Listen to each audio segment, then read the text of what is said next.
of Scissors and Me Salon here in Greece, El09. Ayan guys, International City.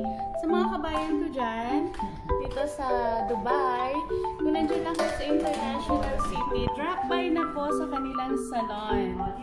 Ayan, magaganda ang kanilang mga manicurista and hairstyle.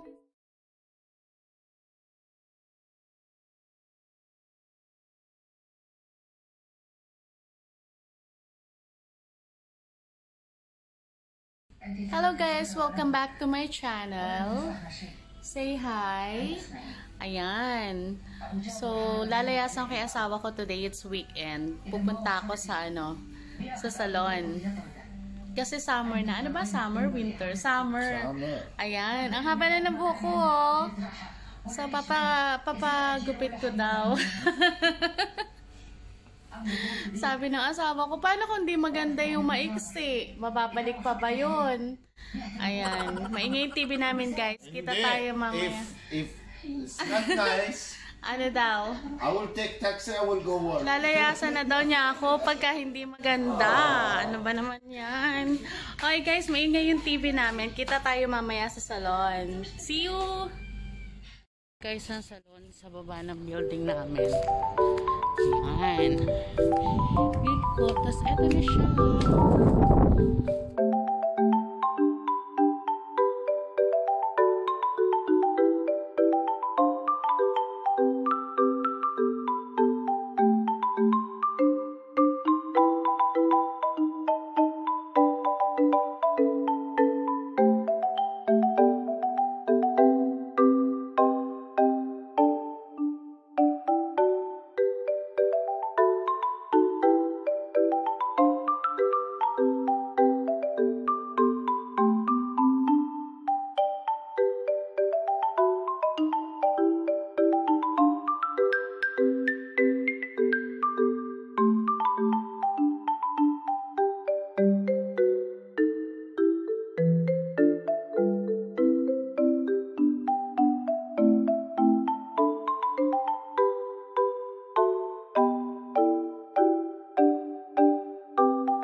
Ayan, magaganda ang kanilang mga manicurista and hairstylist dito. Ang babait pa.